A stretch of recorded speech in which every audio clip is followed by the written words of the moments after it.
Welcome back, everyone, to BBB Sharing. I'm Evie, Director of Ignite, sparked by BBB.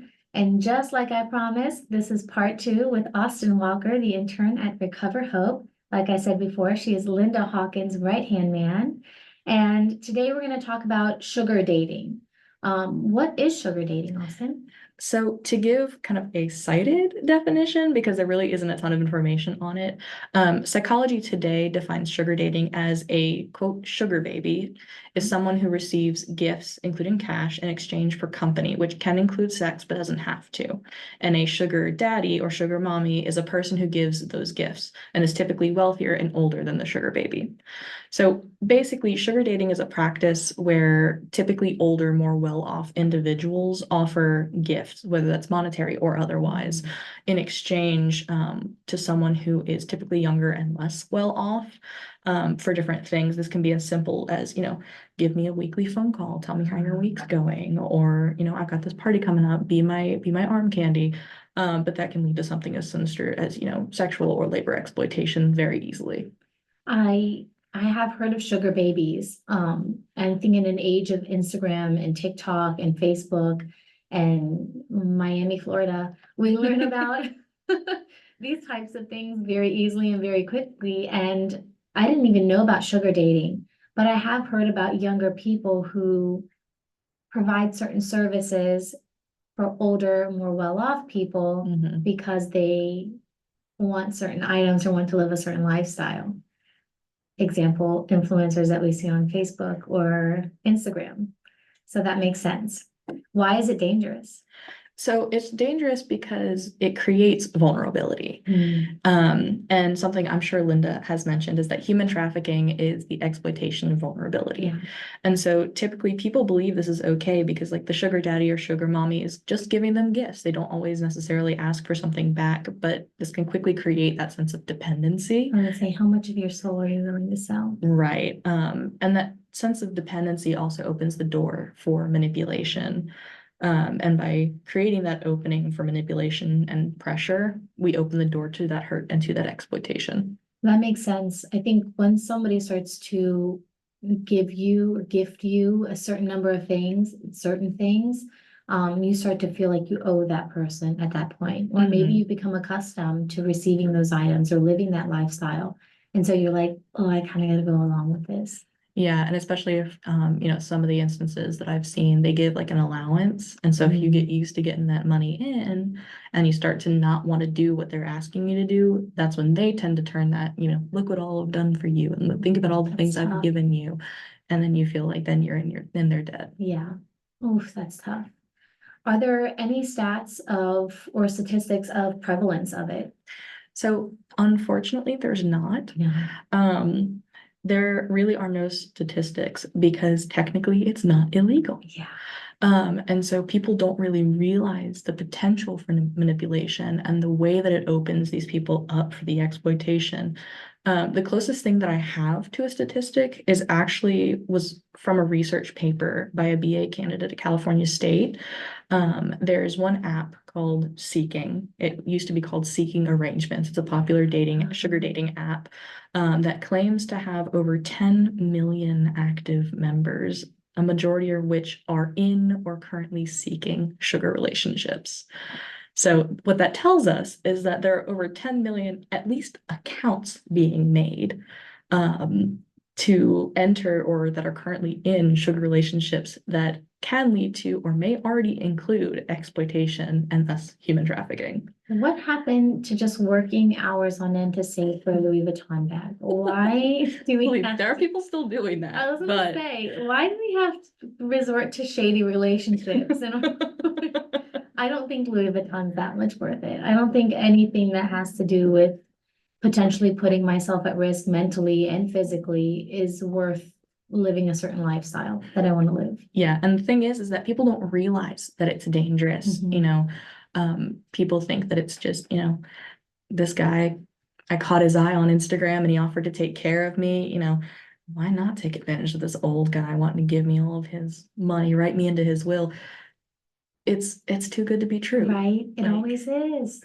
When you ask yourself that question, when you say, is it too good to be true? Yes. Yes. The answer is always yes. Don't even question it.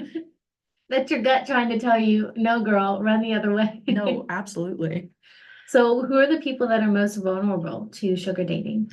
So at the moment, our understanding of sugar dating, at least, is that most sugar babies are college students, either current or recently graduated. And this is estimated because those going off to college and trying to get settled after graduation are in such a transition time. Yeah. They're usually just starting to gain independence or are fully gaining independence from, from school, from having to live on campus or having to live with parents. And they may be hurting for money, looking for extra income is usually what I see at least. Yeah. And so you've got people who are trying to find their way into jobs and are stressed because, cost of living is so high and no one's willing to no one's willing to hire unless It's you have certain hard. I think qualifications. when I was looking for a job, the average time of waiting was like 6 months. Yeah. And I can only imagine how bad it is right now. And especially after college and not having anything lined up for yourself, that can be really terrifying. Yeah, and I can tell you firsthand, for those listening in, for those watching, I'm 21 years old. I am a college student, which is part of why I'm so intense about this. I'm so this is such an important topic to me because I am that vulnerable group. I am that target audience. I am looking for a job. I'm currently trying to get ready to move up to the Nova area, which is already such an expensive area. Yeah. And with no one wanting to hire because I don't have a degree yet, because I still have a year to graduation, I am right in that vulnerable group. And so me and my friends are very, very passionate about this subject. And so it's so important for people to learn about this, especially if you have those younger kids in your life, Yeah. even if they're not going off to college, that, college age transition, even if they're not going into college, is still a time where these kids are seeking independence.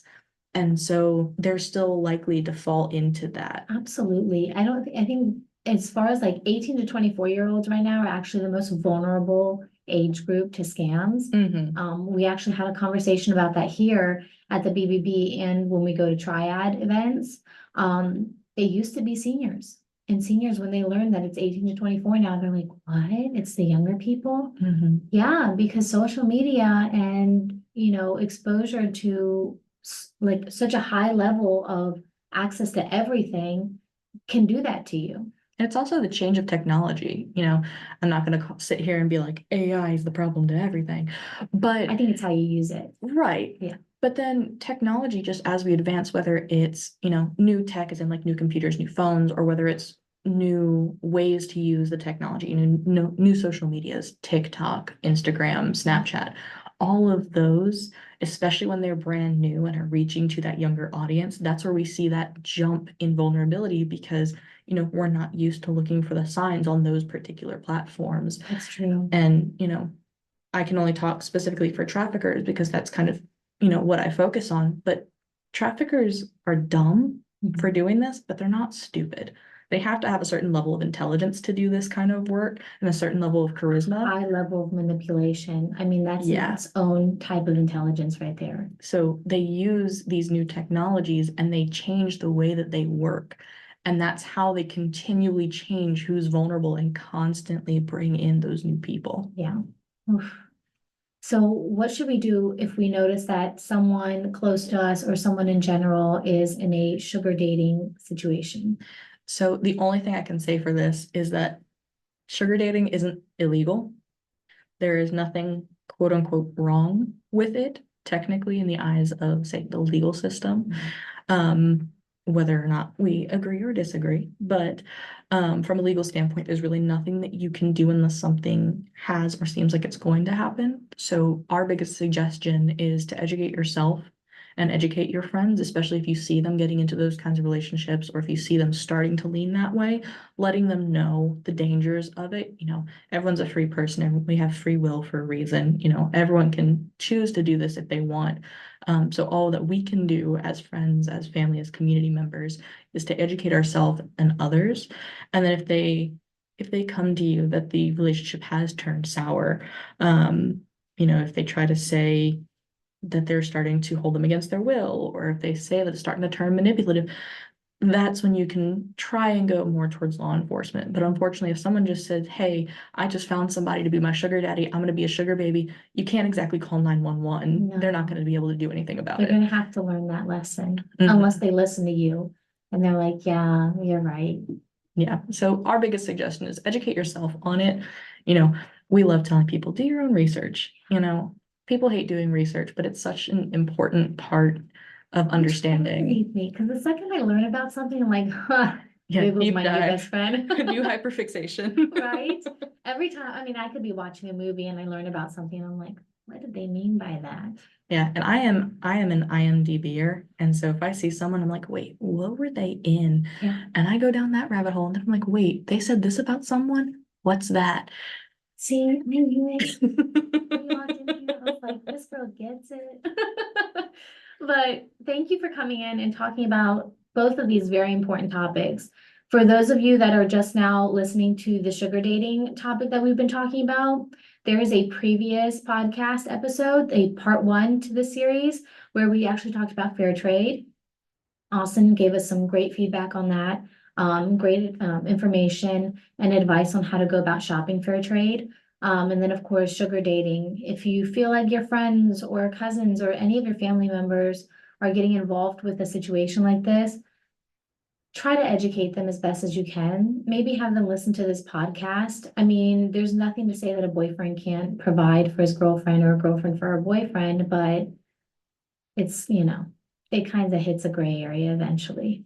Yeah, and if you're ever unsure, you can always, either ask people around you or little shameless plug, recoverhope.org. You can email us. We have a newsletter if you want to sign up for that, or if you have direct questions, you can email us at info@recoverhope.org, and we'd be happy to walk you through any questions that you might have. Perfect. And you guys have a YouTube channel too, right? We do. So we currently don't have a ton on there, but we are working. We are currently recording some PSAs, and we're currently trying to get a bunch of stuff uploaded. We're working on making sure that Recover Hope is going to continue reaching for the stars and that we have everything we need lined up so we can continue helping not only educate, but support our community. Perfect. And you guys have a big event coming up too.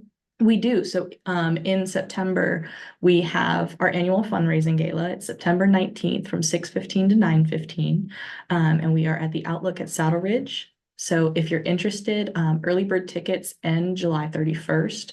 And we need all tickets bought by August 28th. But you can find all that information at recoverhope.org and click on the fundraising gala heading. Wonderful. Thank you so much, Austyn, again. It was great having you here. Everyone watching on YouTube, make sure you like, subscribe, and comment down below. Share out the video, share the love. And if you're doing it on Spotify, you're listening in, make sure you do the exact same thing. Thank you. Thank you guys so much.